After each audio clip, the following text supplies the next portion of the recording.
Acompanhe agora Livre Pensamento.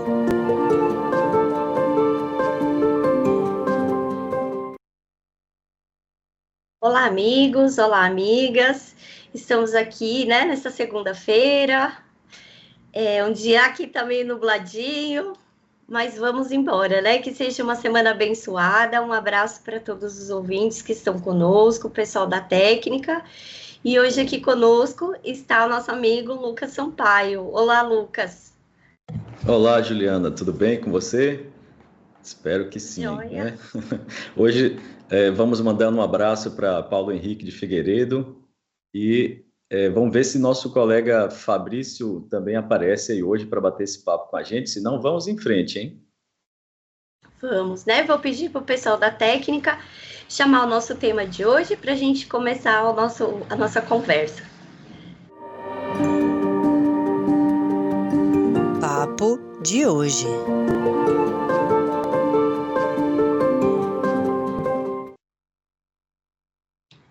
Deus não se vinga.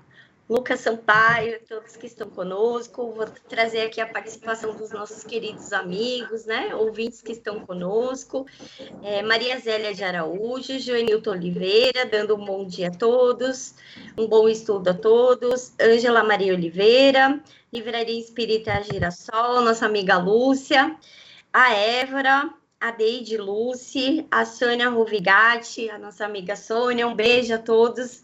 O pessoal vai entrando, vai participando, pode mandar suas perguntas. E vamos conversar, um pouquinho, Lucas, sobre o nosso tema, Deus não se vinga. Como que a gente pode iniciar esse bate-papo de hoje? Mas, Juliana, de onde foi que você tirou esse tema, Deus não se vinga? Fala aí para mim. Eu tirei da Revista Espírita, A gente estava conversando, Eu falei, nossa, tem um tema bom que eu gosto de refletir, que é Deus não se vinga, da Revista Espírita, Para quem quiser depois ler o artigo, de 1865, tem também bastante na Gênese, No capítulo 1, ali, salvo engano, é o item 23, do capítulo 1, da Gênese, a tradução da FEAL, que a gente sempre utiliza ela, foi de várias comunicações dos espíritos que trazem a importância. E lá tem uma reflexão, que na verdade são 3 artigos, Ele traz ideias pré-concebidas, Deus não se vinga e a verdade. Então, acho que a gente pode conversar um pouquinho, Então, ele fala assim, a verdade está em Deus, e nos espíritos puros, que são as verdadeiras ideias.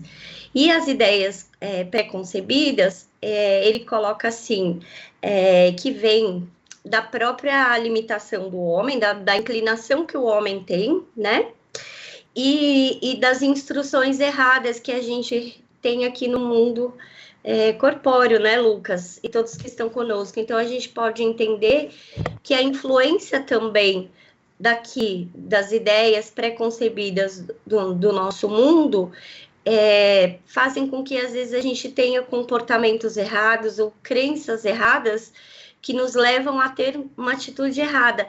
Então, nesse artigo, a gente pode ter a reflexão, essas ideias pré-concebidas ou a falsa mentalidade, como a gente também traz bastante a reflexão, elas imobilizam, o espírito na ação no bem, nesse caminho do bem, Lucas?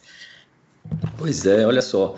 É uma série de 3 comunicações que foi dada pelo espírito Pascal. Blaise Pascal foi um filósofo, Então, ele tem, através de uma linguagem simples, ele vai trazer para nós. Eu vou aproveitar aqui para falar de Fabrício, que acabou de chegar, finalmente conseguiu entrar, Fabrício? Bom dia, amigo. Bom dia, Lucas. Bom dia, Juliana. Bom dia a todos que nos assistem. Caí de paraquedas de conseguir. É isso aí.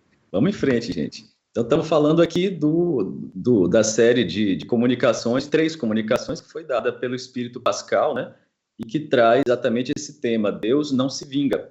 É o título da segunda das comunicações.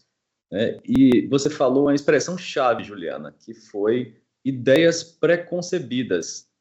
E a preocupação dele é exatamente trabalhar com as ideias pré-concebidas que estão em nossa cultura e que, principalmente, quando elas estão revestidas com a autoridade do ensino religioso, elas se tornam crônicas. E, por isso, nós precisamos fazer um esforço ainda maior para questionar essas ideias, avaliar se elas procedem, né, e para revisá-las, modificá-las se necessário.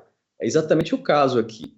A gente está falando de um filósofo que consegue exatamente fazer esse trabalho, mas o Espiritismo também resgata esse pensamento de Sócrates e Platão, que é fundamental quando a gente trata desse tema Deus não se vinga, né? E aí isso tudo vai mostrando que não só esses princípios básicos da filosofia, como através do próprio Espiritismo, essas ideias elas são acessíveis e são necessárias para que todo mundo possa modificar essas ideias preconcebidas, ainda que elas estejam revestidas com essa suposta autoridade que os sistemas dogmáticos do fanatismo religioso atribuíram a si mesmos, né? E aí a gente traz o Espiritismo, que mostra que, através da razão, né, a gente tem que questionar tudo, não há nada que seja inacessível à razão humana, diferente do que diz, né, os filósofos dogmáticos da religião, de que a revelação é inquestionável,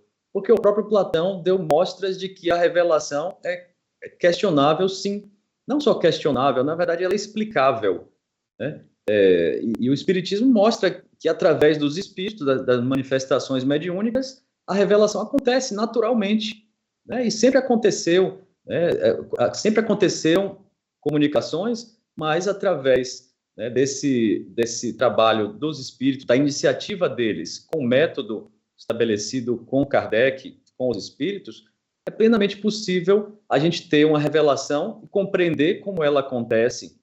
E essa revelação, então, ela pode questionar, ela vai confirmar ou infirmar, afastar tudo que foi ensinado ao longo dos milênios pela religião. Então, a gente não tem que ter medo, né, de questionar, de se perguntar, de procurar entender. A gente não pode ficar no meio do caminho quando se diz, mas foi a autoridade religiosa que nos ensinou isso, então nós temos que aceitar passivamente. O que Jesus faz é precisamente o contrário, né? Quando ele questiona essa autoridade dos fariseus, mostrando que essas ideias vêm inclusive deles, e que, por serem humanos, eles vão fazer uso do interesse para poder construir, né, os sistemas religiosos, institucionais, né, com base nesses interesses. E é exatamente essa uma das maiores tarefas do Espiritismo e dos espíritas, compreender essas ideias equivocadas, né, e a relação que elas têm com o que nós fazemos hoje. Quanto mais a gente entende isso, melhor, mais fácil fica a gente perceber que elas só nos fazem mal, individual e coletivamente. Então, sendo uma ciência filosófica, ela faz isso ainda com a segurança muito maior ainda, porque são os próprios espíritos superiores que vêm fazer isso, e esses princípios, eles podem ser testados, podem ser confirmados. E é para isso que a gente está aqui hoje, né? Mais uma vez, para conhecer a cultura atual e a relação dela com esses princípios antigos, né, com essas ideias que estão enraizadas nessa cultura e associar, né, aos males que essas ideias estão provocando atualmente, até hoje. E como fazer para superar tudo isso. Então é isso, vamos em frente. É isso, Fabrício? O microfone está fechado.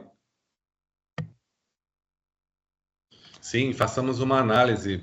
Quando nós temos um corpo humano, o profissional de saúde vai encarar o corpo humano de uma maneira.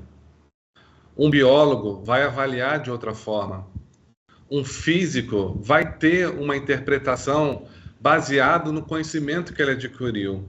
Então, a realidade observada depende de quem observa. Dessa maneira, quando a gente tem um mesmo elemento e vários pontos de vista diferentes, nós vamos entendendo que há uma relatividade no entendimento das coisas. E como o Lucas falou muito bem, a humanidade progride. Naturalmente, o que nós vemos hoje é diferente de 500 anos atrás. Situações socialmente aceitas há 500 anos atrás não são mais aceitas hoje. Há muito que progredir, não há dúvida, mas o próprio entendimento coletivo da humanidade muda. E isso está muito relacionado à ideia de Deus, como foi colocado. A visão de Deus vai depender de quem está entendendo Deus, de quem está vivenciando aquela experiência. Os povos selvagens, os povos antigos, ditos civilizados, e que se utilizavam da guerra para poder invadir, conquistar, aumentar suas posses, tinha uma visão de Deus vingativa. É a visão do Antigo Testamento, em que o meu Deus é mais poderoso que o seu Deus.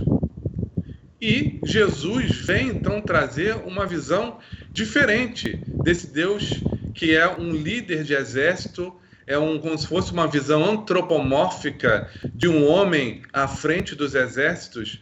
Jesus muda esse paradigma, né, Juliana? Como é que Jesus traz para nós esse novo paradigma de Deus? E se isso acaba ainda interferindo na maneira da gente ver a vida? É interessante, né? No capítulo 1 da Gênesis, quando Kardec trabalha a questão da revelação, né? O caráter da revelação espírita, e ele coloca, né, de duas formas, científica e divina, ele vai trazer também o entendimento do Cristo, né?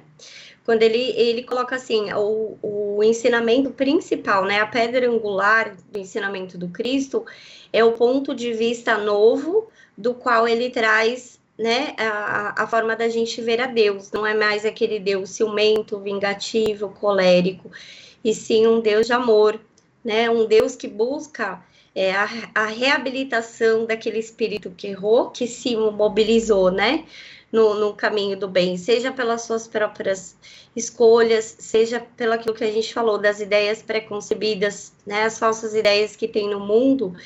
Então, Kardec traz essa reflexão para nós, e ele fala, infelizmente, né, o ponto da doutrina que foi menos compreendido das explicações de Jesus é esse, né, o amor de Deus, a sua forma, né, de ação, o próprio perdão que a gente, né, conversando sobre vingança, também perpassa pela questão do perdão, dos ensinamentos de Jesus, né, perdoai os vossos inimigos.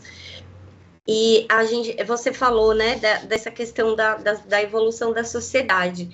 Nesse artigo tem um trechinho que eles falam, vou ler para a gente. A humanidade é um ser coletivo que deve marchar, se não em seu conjunto, ao menos por grupo, para o progresso, né? Então, a gente tem essa explicação dos espíritos, e juntando com o que o Lucas estava falando, né? Eles trabalham três questões, né? Que eles falam serem importantes. A reflexão, que vamos colocar assim, seria a nossa bagagem, né? Aquilo que a gente já conquistou. A inspiração, que vem dos espíritos, né, que nos auxiliam nesse processo de caminho do bem, e a verdade, né, e a revelação que vem através da verdade. E aí eles falam, essa última é a mais importante porque ela vem, né, direto de Deus. Então eu fico pensando, né, na própria papel da doutrina espírita, da importância da gente compreender o ensinamento dos espíritos, né, fundamentado também naquilo que Jesus veio trazer para nós, né? Para a gente poder seguir nesse caminho do bem, seguir participando, mesmo a gente estando encarnado, né, Fabrício? E Jesus trazendo a ideia de Deus como um pai amoroso, infinitamente justo, infinitamente sábio, fica estranho se a gente ouvir uma vez alguém falar assim, né? E aquele pai se vingou do filho. Soa estranho para nós, porque o pai vai querer sempre o melhor do seu filho e vai estar dando o limite quando tem que ser dado, mas vai trazer o melhor que ele pode para oferecer. Isso até no Evangelho, Jesus exemplifica num sermão quando fala de que se um filho pede pão ao pai, o pai não vai dar uma pedra, ou se pede um peixe, não vai dar uma serpente. Aí ele relaciona lá, os pais da época não fazem isso, quanto mais Deus infinitamente amoroso, justo e bom. E aí a gente acaba concluindo, né, Lucas, que vingar tem a ver com castigo, com você rebater algo que foi feito. Então, acaba sendo incoerente um pai amoroso vingar, um pai amoroso castigar. Não faz muito sentido. Oi, Fabrício, você fez uma colocação perfeita que eu estava pensando em falar. Porque quando as pessoas leem a frase, né, Deus não se vinga, elas dizem, mas isso eu já sabia. Né? Realmente, eu acredito que Deus não se vinga, mas Deus castiga. Né? E aí que a gente constata que continua na sociedade essa ideia de que Deus faz uso da violência para poder estabelecer ou restabelecer a ordem do universo. Né? E isso é uma crença que está na sociedade. Então, a gente não pode acreditar que uma comunicação dessa não tem utilidade quando as pessoas ainda acreditam nisso. Quando a gente ainda ouve na rua, né? Eu não levo o desaforo para casa. Isso é uma espécie de vingança. Quem com ferro fere, com ferro será ferido. Bandido bom é bandido morto. Né? Tudo isso vai gerando aquele ciclo interminável de violência. Ontem mesmo uma pessoa próxima a mim falou, olha, quando alguém me faz o bem, eu faço o bem para ela. Mas quando alguém me faz o mal, né, ela se prepare porque ela vai receber chumbo grosso. Então, a gente não pode achar que essa ideia está superada, que não, é muito simples. Como você disse muito bem, até tem um trecho aqui no livro A Gênese, eu vou pegar aqui. Por ser Deus o motivo de todas as crenças religiosas, o objetivo de todos os cultos, o caráter de todas as religiões é conforme a ideia que elas têm de Deus. As que fazem de Deus um ser vingativo e cruel, creem honrá-lo por atos de crueldade pelas fogueiras e torturas. As que fazem dele um Deus parcial e ciumento são intolerantes. Então, existe uma relação umbilical entre aquilo que a gente acredita de Deus e aquilo que a sociedade vai fazer, aquilo que as pessoas vão acreditar que é legítimo, é justificável. Então, a gente não pode separar essa ideia de vingança da ideia de castigo, porque não tem uma diferença de natureza, só tem uma diferença de grau. E a verdade é que o dogma religioso ele tenta separar, ela tenta dizer, Deus não se vinga, mas Deus pune, Deus castiga. Então, Deus castiga é uma frase que eu ouço desde pequeno. Né? E Deus castiga quando a gente erra. E como o ser humano erra com frequência, então ele termina ficando com medo do que vai acontecer com ele. Até porque ele olha para um lado, olha para o outro, o que ele vê é sofrimento. Então ele diz, tudo o que está acontecendo ao meu redor deve ser sofrimento em razão do castigo de Deus. Deus está castigando todo mundo. Né? E a gente ainda recebe um corpo humano que nos leva ao pecado. Olha só. Então, a verdade é que existe uma relação, né, que é praticamente a mesma coisa, vingança e castigo. Deus está sempre utilizando de alguma espécie de violência, proporcional ou não. E aí se diz, mas o castigo tem uma finalidade pedagógica. Né? Mas o que essa comunicação, né, mostra para nós, né, Juliana? Acho que lá no final ela diz que não faz sentido, né, a gente acreditar que, deixa eu ver se eu consigo encontrar aqui novamente, não faz sentido que Deus viria numa existência em que não vos resta nenhuma lembrança de vossos erros passados, fazer-vos pagar caro pelas faltas que podeis ter cometido numa época apagada em vosso ser? Não. Deus não age assim. Quer dizer, é exatamente criticando essa ideia do castigo divino. E com o Espiritismo, e principalmente com as descobertas recentes, agora a gente não tem mais como afirmar qualquer espécie de castigo divino baseada nas obras de Allan Kardec, nas comunicações dos espíritos, da codificação. Porque a gente constatou que a ideia do castigo divino estava onde, gente? Na edição adulterada de O Céu e o Inferno. Exatamente na hora que Kardec traz ali o resumo da teoria moral que ele construiu ali junto com os espíritos, né, tinha ideias equivocadas, que eu também vou precisar ler para vocês aqui. Olha só, inseriram itens falsos, gente, né, que nunca foram escritos por Kardec, que não se encontram em mais nenhuma parte da obra espírita. Isso aqui é falso. Vamos lá. Capítulo 7º da obra Adulterada. Toda falta cometida, todo mal realizado é uma dívida contraída que deve ser paga. Se não for numa existência, na existência seguinte ou seguintes. Né? E o item 10. O espírito sofre a pena de suas imperfeições, seja no mundo espiritual ou no mundo corporal, todas as misérias, vicissitudes que suportamos na vida corporal são decorrentes de nossas imperfeições, expiações de faltas cometidas, seja na existência precedente, ou na existência presente, seja nas precedentes. Então, aí, na adulteração, foi enxertado um texto que não tem nada a ver com a doutrina espírita e que gera repercussões gravíssimas, porque a pessoa que ouve isso, ela sempre acredita que o seu sofrimento está sendo provocado por Deus de forma justa, né? E que, por isso, ela deve aceitar o sofrimento. Né? É isso que, na época, se chamava o quietismo oriental, né? A ideia de uma passividade. Era uma visão equivocada que os europeus, no século XIX, tinham, né, das religiões orientais, pelo conhecimento superficial que eles possuíam. Mas eles diziam que essa ideia, como o próprio Pascal diz nessas comunicações, essas ideias de castigo divino, de vingança, levam a uma passividade, levam à acomodação, né, à aceitação passiva, né, dos sofrimentos, ao invés da necessidade de reagir. A gente não pode mais aceitar isso, estando agora com os livros originais de Kardec e estando, inclusive, diante dos avanços da cultura.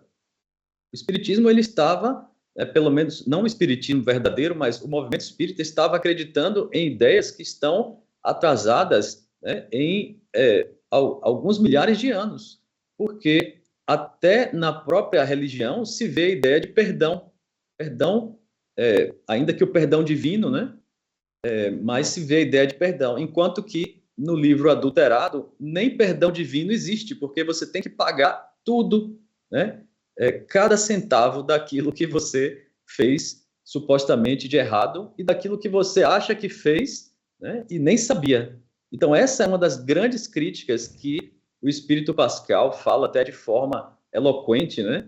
E é por isso que a gente tem que ter muita atenção para evitar qualquer ideia, né, dessa cultura do medo que as pessoas têm, principalmente nos países que têm maior influência da religião católica, onde a ideia do castigo divino é muito forte. A gente precisa superar essa ideia do medo, não é, Juliana?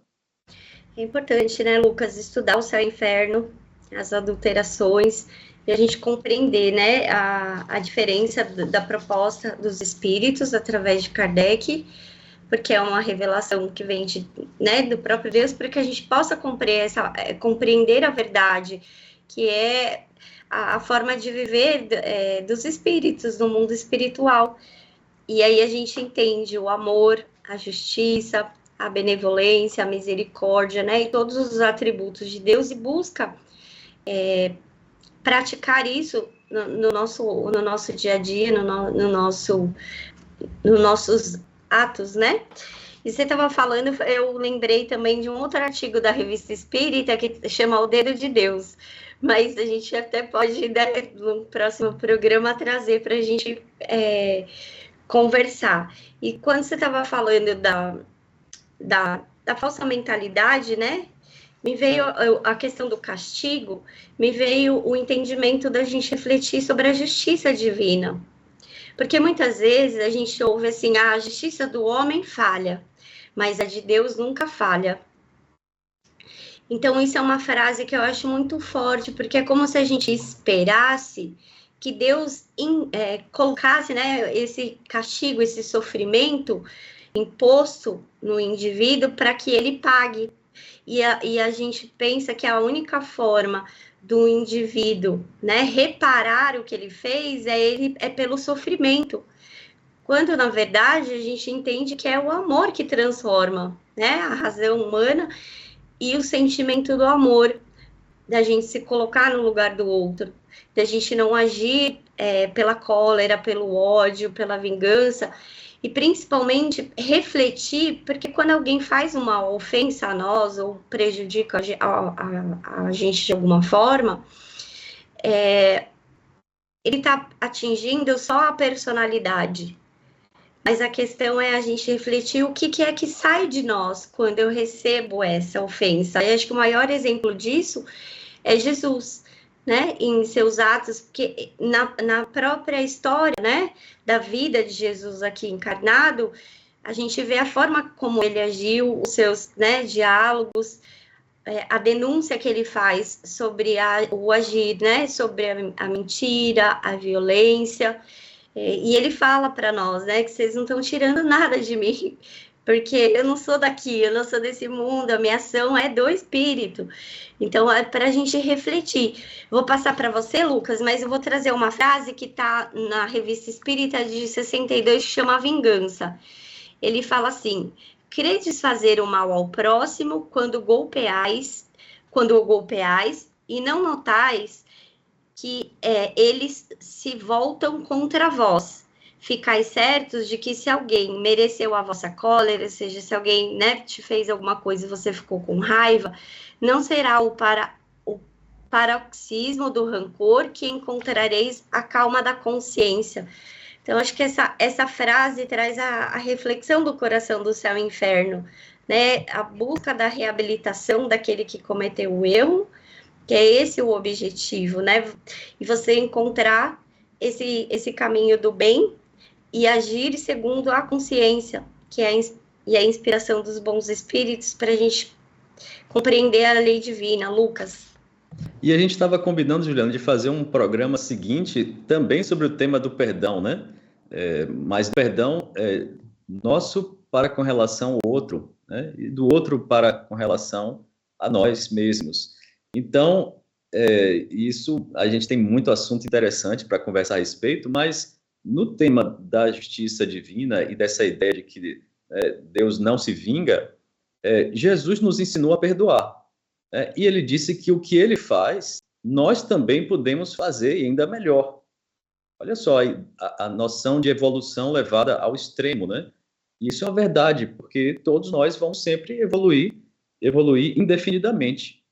E aí, se ele ensina que nós podemos e devemos perdoar, né, até para poder nos reconciliarmos com os nossos adversários, né, e para que Deus nos perdoe, essa expressão que ele usa, que Deus nos perdoe, nós vamos falar em seguida.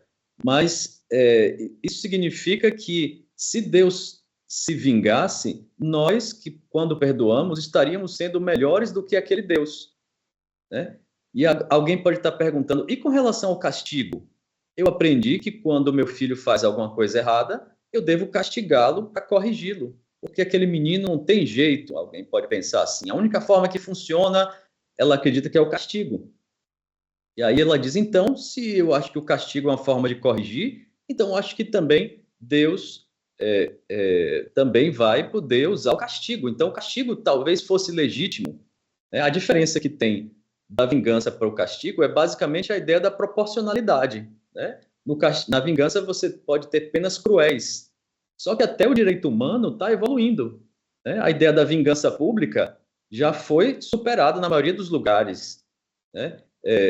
Há mais ou menos 10 anos já tem uma lei que proíbe castigos físicos até para crianças, para, né, filhos. Então, quer dizer que a lei humana está avançando e vai continuar avançando, gente. Significa que saber que a criança não deve sofrer nenhuma forma de violência. A lei também trata disso, né? Só que a cultura brasileira ainda reluta a aceitar isso, porque acreditou, ou aprendeu que o castigo era normal, era aceitável. Mas o Espiritismo nos mostra, pela ideia da autonomia, que o castigo ele não muda nada, porque o que tem que mudar é o entendimento daquele que precisa aprender para mudar de comportamento. Então, tudo isso vai mostrando que a gente não tem mais como criar um Deus, como a religião criou. Tem até uma frase antiga que dizia assim, né? Eu não acredito no Deus que o homem criou, eu acredito no Deus que criou o homem, né? Então, a gente precisa parar de criar Deus e usar o caminho da filosofia. E o caminho da filosofia é aquele em que Platão ele diz: Deus é soberanamente bom. Quer dizer, a realidade ela é baseada nas ideias puras, imóveis, absolutas. E a maior e a principal de todas as ideias é a ideia do bem. Não existe mal associado a Deus, né? Então, todas as outras ideias derivam da ideia do bem. Então, aí significa que se alguém pratica o mal, é porque o mal está na esfera psicológica daquele que praticou o mal, ele está numa ilusão. Então, nada do que for de violência pode vir de um Deus bom, minha gente. Então, a ideia de vingança, de castigo divino, não faz mais nenhum sentido. E tantas outras ideias, né, como aquela do bem parcial, a ideia do bem contra o mal, que está na religião, né, o duplo princípio do bem e do mal, nada disso mais faz sentido. E são essas ideias que, ao longo da história, foram justificando esse Deus vingativo, esse Deus rancoroso, colérico, né, raivoso, e que se impunha através do medo. Então, vamos olhar para essa construção social, né, dogmática, e questionar e dizer assim, não, nós não aceitamos mais isso. Até porque o Espiritismo comprovou que isso é falso. Então, a educação, tanto das crianças, adolescentes, como do cidadão, né, como do espírita, como de todas as pessoas, se dá através do entendimento. Né? Não adianta usar a violência porque ela não funciona. E o próprio Pascal, ele menciona isso. As pessoas já sabem que o que é necessário é que o criminoso ele seja afastado da sociedade temporariamente. E aí a gente tem que falar que existem diferentes sistemas de justiça, né? Existe aquele sistema materialista, né, que diz que o ser humano é naturalmente egoísta e que não tem nenhuma perspectiva de salvação espiritual para ele.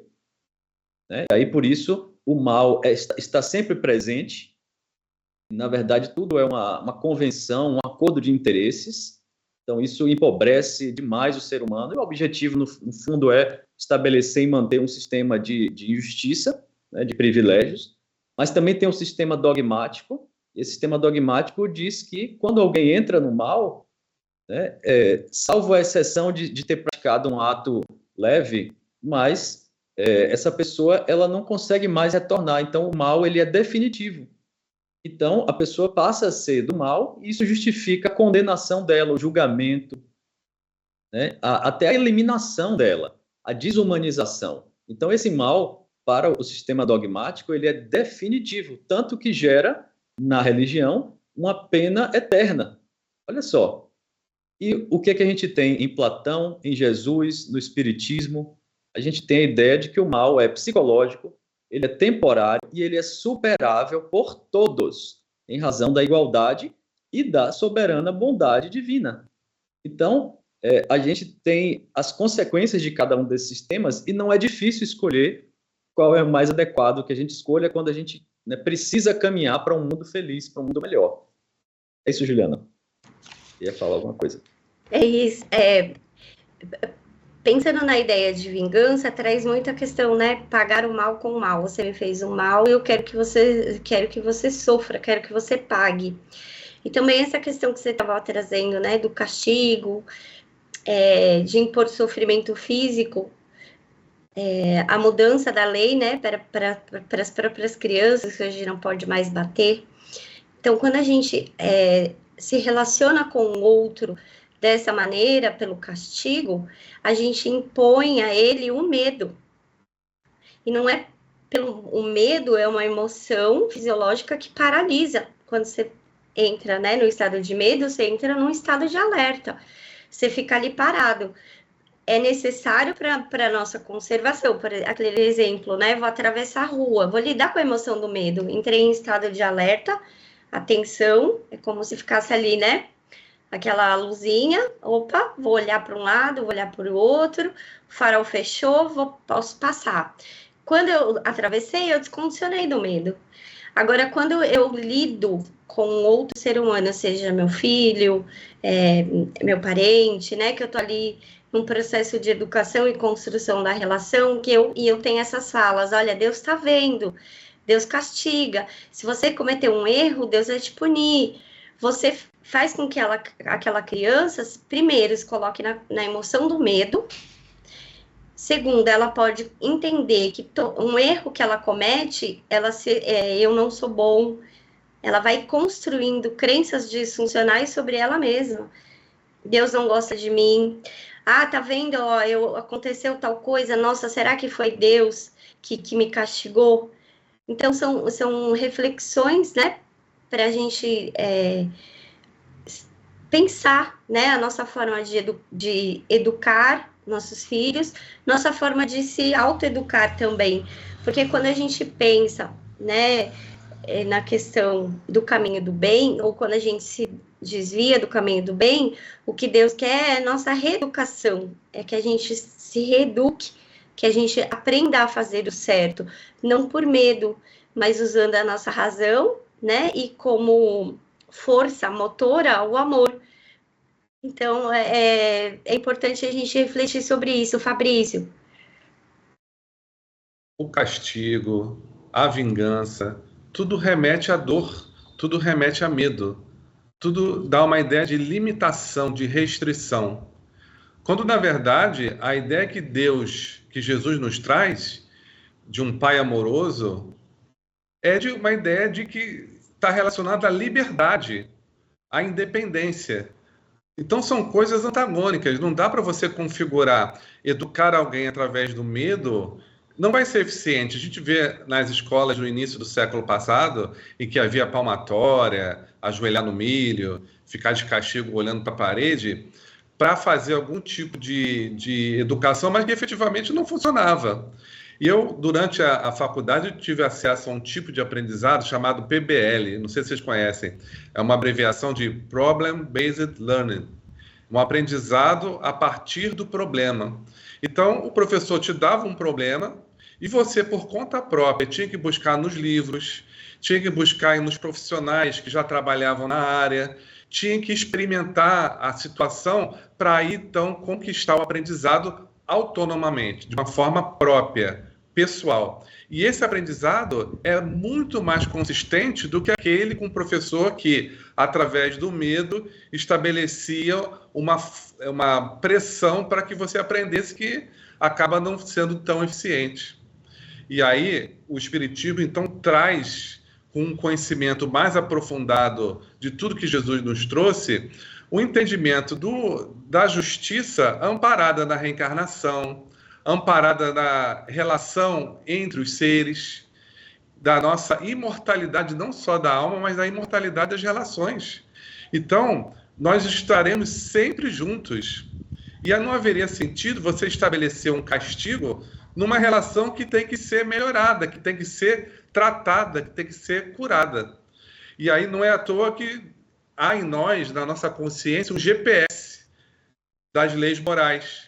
Quando a gente se afasta das leis morais, através dos nossos atos, o GPS nos mostra, você está desviando do caminho. E essa sensação de desconforto interno que vai gerar essa nossa mobilização para voltar novamente ao caminho ideal, ao melhor caminho. Ir daqui do Rio para o São Paulo é melhor pegar a Via Dutra do que você pegar vários outros caminhos paralelos e que vai ser uma distância maior, né? Basicamente, Fabrício, você está dizendo que tudo está no espírito. É a ideia de autonomia, né? Aquela ideia que está no item 2 do Céu e Inferno original, lá no capítulo 8º, né? São os itens relativos à lei divina. Isso é muito importante porque alguém pode estar se perguntando assim, mas se Deus não castiga, então como é que a pessoa se corrige? Então, o Espiritismo explica que esse mecanismo está todo dentro de nós. Então, existe sofrimento moral? Existe sim, mas ele é aplicado por nós mesmos, espíritos. Né? Ele não está no nosso corpo, ele se reflete em nosso corpo físico, mas ele está em nós. Então, o único castigo ou punição que existe, segundo a lei natural, conforme explicado pelo Espiritismo, é esse do sofrimento moral, é o único deles. Então, isso pode ser constatado na obra original de Kardec. Então, por isso que a gente pode falar em autonomia, né? Porque o espírito ele não necessita de nada que vem de fora para constatar, para fazer escolhas, porque tudo nele é determinado pelas faculdades da alma, razão, vontade, imaginação. Então, por isso é que quando ele comete um ato equivocado, né, ele está ofendendo a própria consciência, ele não está ofendendo a Deus. E é por isso que, mesmo que ofendesse a Deus, ele não iria se ofender, né, porque Deus sabe mais do que todo mundo que nós somos perfectíveis, mas ainda não somos puros, perfeitos. Né? Até porque essa perfeição ela seria uma perfeição relativa, a única perfeição absoluta é a do próprio Deus. Então, isso é fundamental porque se Deus não se ofende, se Deus nos conhece, então ele também não precisa perdoar. É um processo todo íntimo. Né? E a nossa consciência que vai dizendo em nós, você errou, né? E esse incômodo que você está sentindo, que pode ser um remorso, né, ansiedade, angústia, ele está lhe dizendo que você errou. Então, ele está lhe indicando que você deve mudar a trajetória. Então, gente, quando Jesus fala, né, se perdoardes aos homens as faltas que cometeram contra vós, também vosso Pai Celestial vos perdoará os pecados, significa, o perdão é esse da lei de Deus, que está em nossa consciência. Não é o próprio Deus que vai nos chamar e dizer, eu lhe perdoo. Porque isso seria humanizar Deus, né? Embora ele seja o bem, e nós, espíritos, também tenhamos características divinas por sermos seus filhos, né? Nós temos o pensamento, ele também tem o pensamento divino. Nós temos o amor, é porque Deus tem o amor divino, né? Mas, no fundo, ele não é uma pessoa, ele é absolutamente imaterial. Ele é de uma natureza semelhante em essência, né? Mas em potência não, porque ele já é a própria perfeição. Então, gente, Deus não se ofende e por isso ele não precisa perdoar. Somos nós que precisamos nos perdoar, não, Fabrício? Você mencionou isso na semana passada. Sim, exatamente. Acaba sendo um reflexo, né? Essa ideia do perdão ao outro e a nós mesmos como um processo sadio e natural de progresso de relação, né?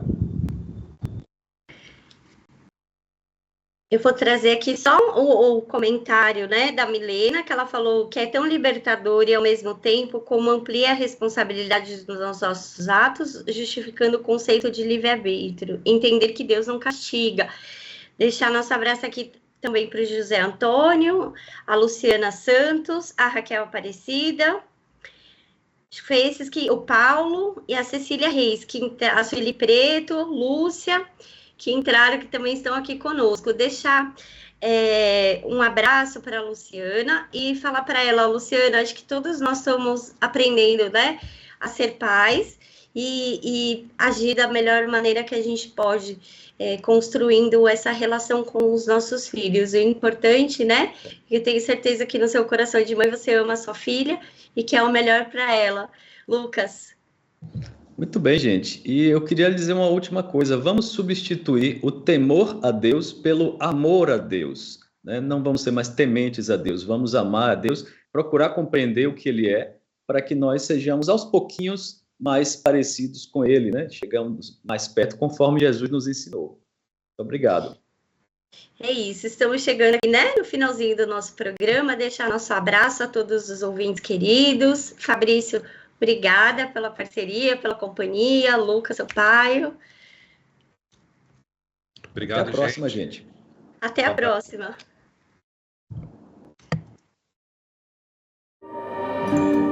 Você acompanhou Livre Pensamento.